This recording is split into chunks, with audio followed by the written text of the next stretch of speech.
Welcome to the pre-recorded webinar for the FY22 Solicitation NIJ Multisite Impact and Cost Efficiency Evaluation of Veterans Treatment Courts. In collaboration with the Bureau of Justice Assistance and other federal agencies, the National Institute of Justice has developed plans for a cross-site evaluation of Veterans Treatment Courts. I'm Linda Truitt, and I manage NIJ's Courts Research Portfolio, as well as coordinate NIJ's Drugs and Crime Research Portfolio.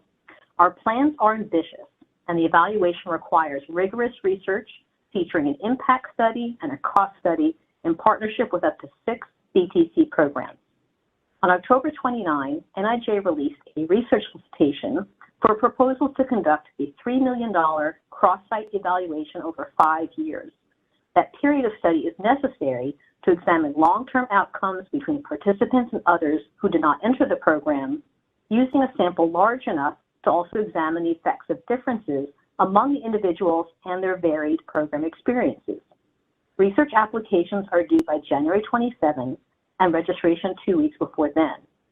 This webinar is in collaboration with 2 BJA colleagues, Greg Terrain and Courtney Stewart. They will contribute information from BJA's perspective, administering the department's Veterans Treatment Court program. Greg? Thank you, Linda. My name is Gregory Terrain. I am the policy advisor at BJA, and I oversee BJA's Adult Drug Court Discretionary Grant Program.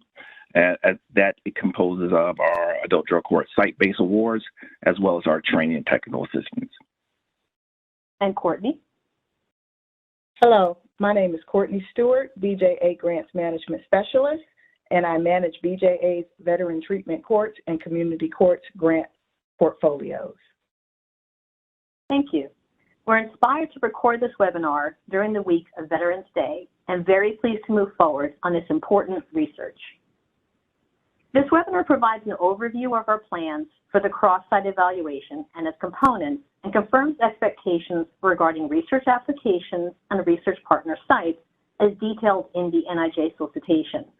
We begin with a brief background on NIJ's past evaluation research on problem-solving courts under the Courts Research Portfolio.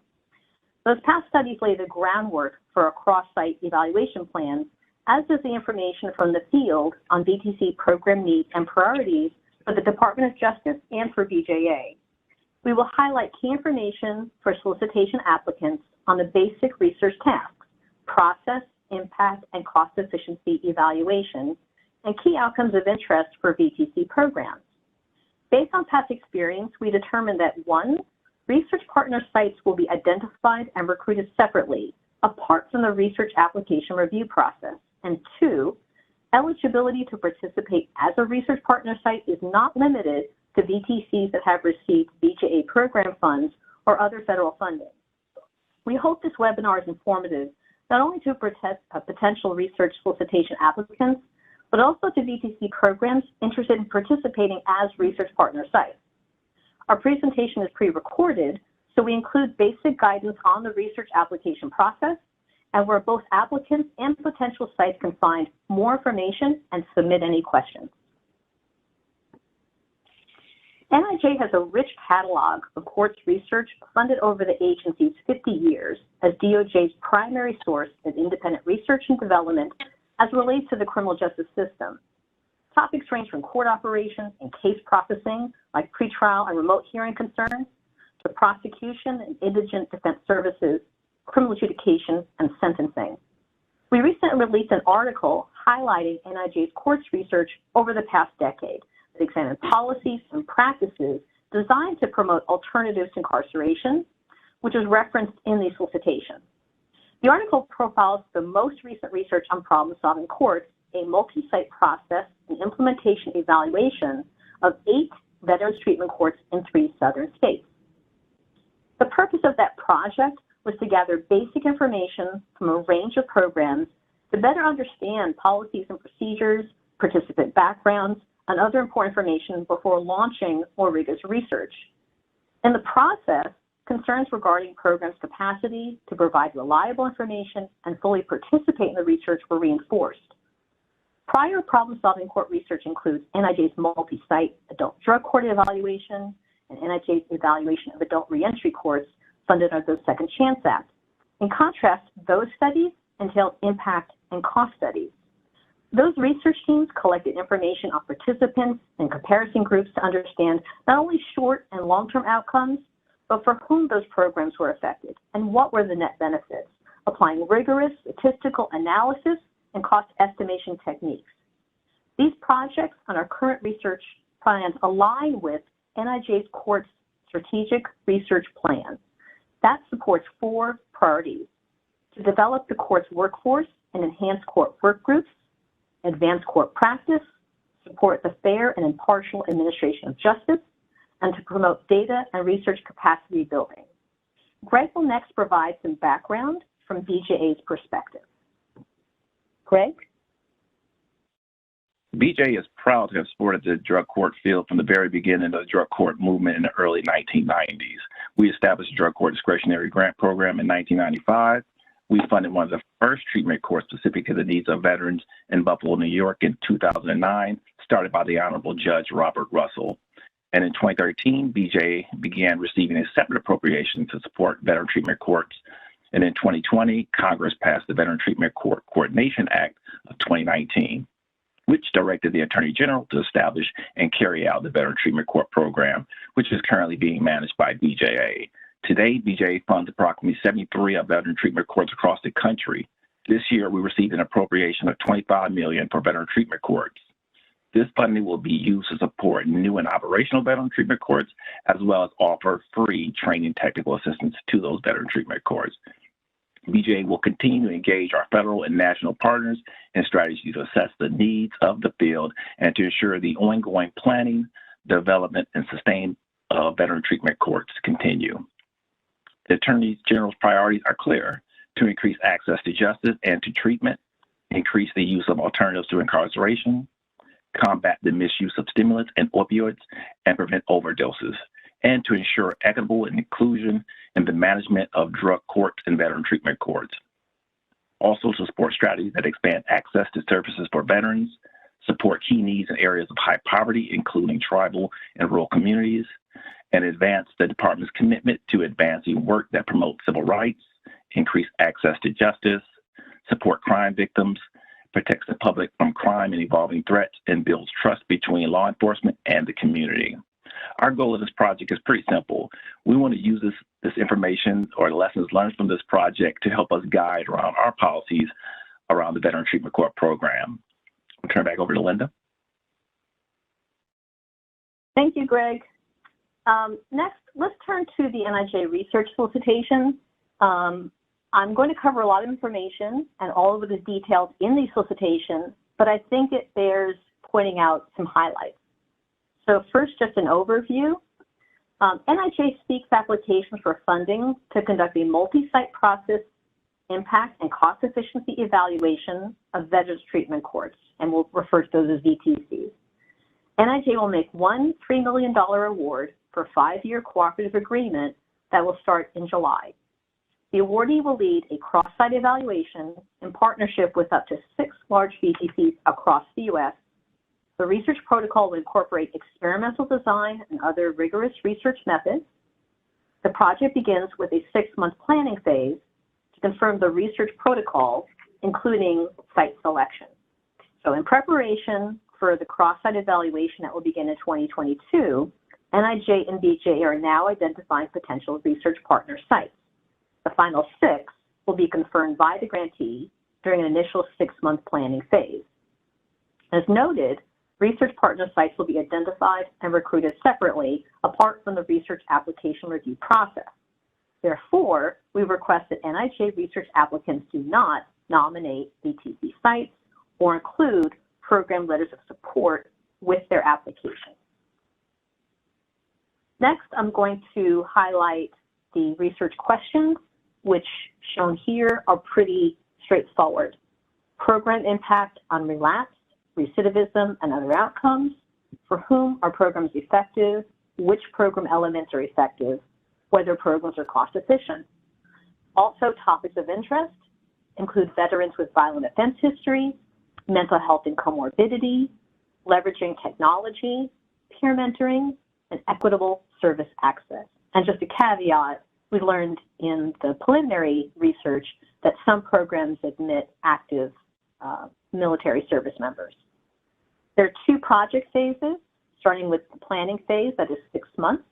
In that time, the researcher team will finalize protocol including site selection, site agreements, and IRB or Internal Review Board approval. Second phase, going 54 months, is to complete site recruitment, and as footnoted here, our expectation is that recruitment of all 6 sites will be completed within the first year of the project, and that there's replacement available up into the second year, so as needed, and then after that, no more replacement. They will complete site recruitment, lead the cross-site evaluation, and those include research tasks, analysis, data and written deliverables, and dissemination. A rigorous impact and cost efficiency evaluation requires equivalent information for both the participants admitted to the program and the comparison group. Please review the reports and other publications based on NIJ's prior problem-solving court research. In this scenario, the comparison group should be similar to the program participants, persons arrested or convicted who meet program eligibility regarding military service, charge type restrictions, extra legal issues, such as underlying causes of criminal behavior like mental health issues, and nexus or connection between their issues and military service. The difference should not be that one group is higher in risk or need, or that standard community service and health services are available to program participants, but not the comparison group. The test is how do similar populations fare as a result of VTC program participation, all other things held equal. Research analysis plans should not compare graduates to non-graduates of a program. That would be like assessing a school based only on the students who graduate. That is, all participants admitted should be examined when measuring impact and cost efficiency. The objectives of this research are 3 tasks: a process evaluation, an impact evaluation, and a cost efficiency evaluation. As noted here, and again in the solicitation, the process includes logic models, case flow, services provided, procedures to examine retention and compliance, leveraging technology, peer mentoring, and equitable service access. The impact evaluation examines the effects on public safety. We're looking for arrests, violations, convictions, and incarcerations, as well as other outcomes, alcohol and other drug use, mental health, and housing stability. Third is the cost efficiency evaluation. As you know, examine public investment and net benefits using primary information collections, secondary data resources, multiple outcomes of interest, and findings from the process in the impact evaluation. And again, as underscored here, equivalent information on both the comparison group and on the program. These appear in the solicitation. I'm just going to highlight them. It's what the application panel will be looking for as NIJ and should be reflected or must be reflected in your application. State research questions that correspond to the methods proposed. Detail the qualitative and the quantitative methods. How will they be implemented? How will the information be compiled and analyzed? Detail the interview protocols, including the baseline and follow-up interviews. The expectation is at least 75% response rate. Also, bioassay, which would be an objective alcohol or other drug tests, are expected. Describe the protocol and budget options should field research plans need to be modified due to public health concerns. As we well know, different agencies, prosecutor offices, courts, and others sometimes need to modify access. So what are the options? Describe potential archival data resources and how validity and reliability concerns will be addressed. Do not assume what information lies there or its quality. Tell us how you're going to address it and what are the backup plans. Important here, demonstrate cultural competence in both the protocol and the team capabilities. Address geographic, racial, ethnic, language, and other diversity issues.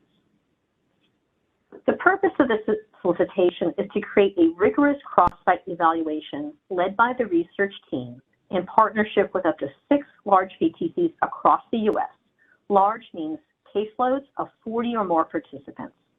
We acknowledge that many VTCs are smaller, but the programs must be stable and able to participate fully in the research tasks, which require large samples of participants to conduct comparisons and other analyses. NIJ is compiling information on potential sites in collaboration with BJA and other federal agencies and contacting the programs to gauge their interest and resources. Note the 6 research partner sites may have received program funds from BJA, but that's not a criterion for selection into this study. The VTC sites will be selected by the awardee during the planning phase in coordination with NIJ. NIJ will provide a list of potential VTC sites for consideration, but the awardee may propose other sites for discussion at the project startup meeting. Each site will name 1, a coordinator or other designated VTC program representative, and 2, a designated research staff representing the state or local agency responsible for court administration. Sites will be required to participate in cross-site meetings organized by the awardee and facilitate local planning and research tasks. Activities include contributing to and reviewing research protocols, data analyses, written deliverables, and dissemination. Site information collected for research purposes will remain confidential, and that's ensured with a privacy certificate that stipulates. Sites must follow the final cross-site evaluation protocol. They're encouraged to collaborate with the awardee and other sites on complementary research tasks.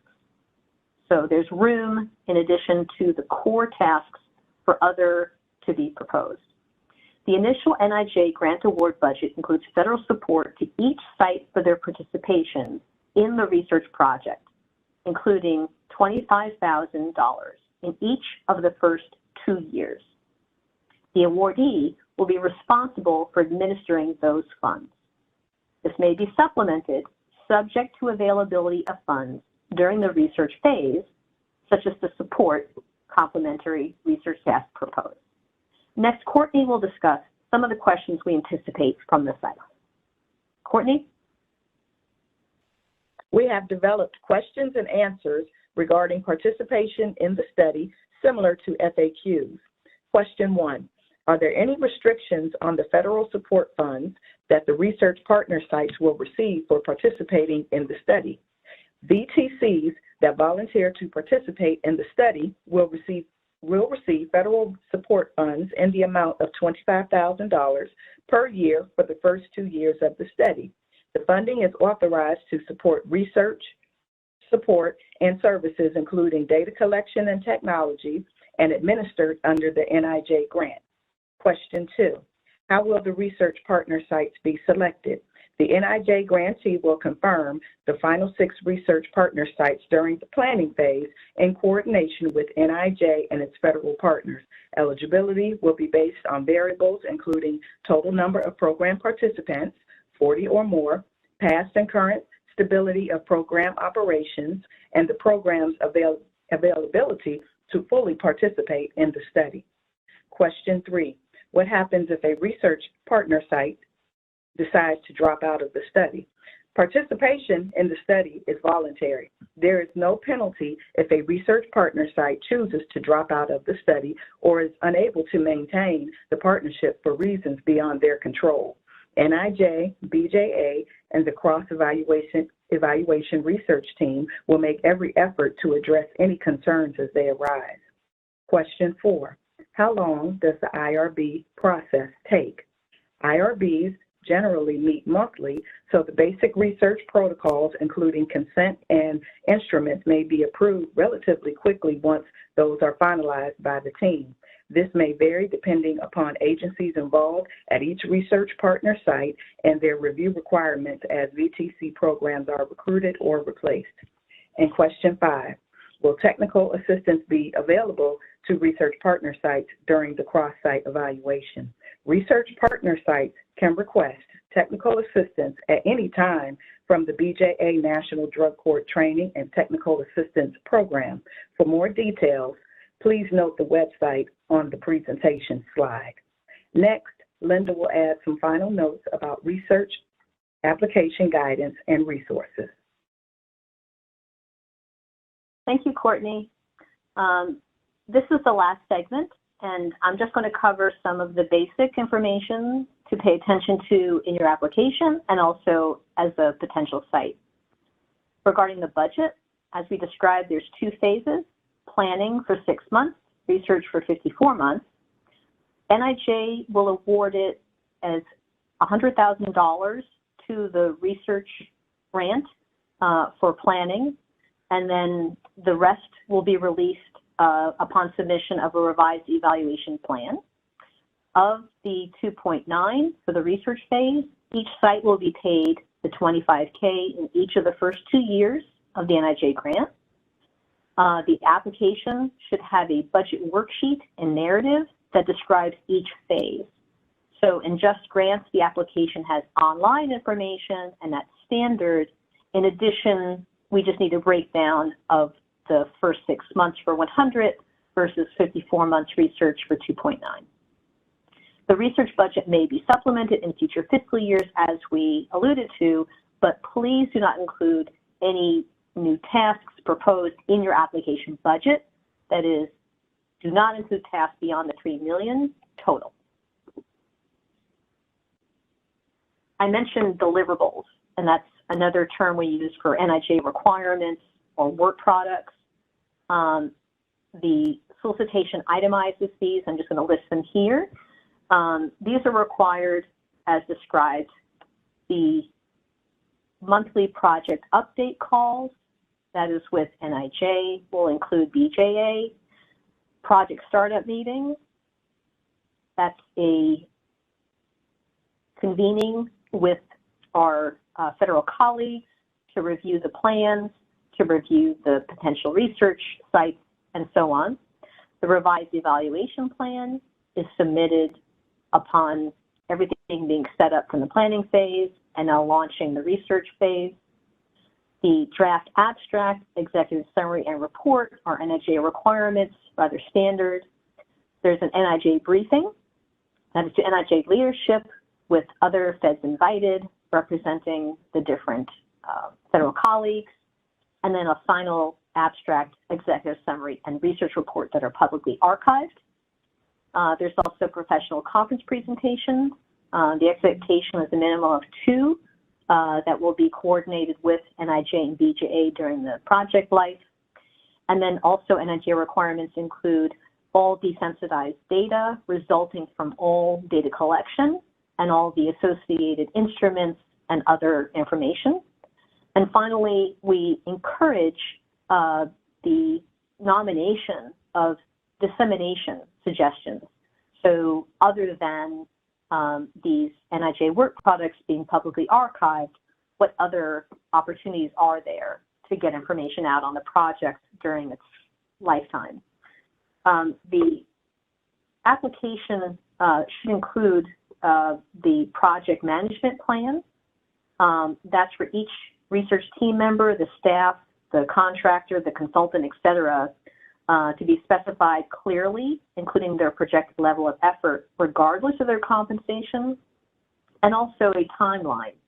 So we have a 16-month project period beginning in July. You need to indicate the key milestones, including the planning and research phases, and necessary steps to produce the grant deliverables as outlined here.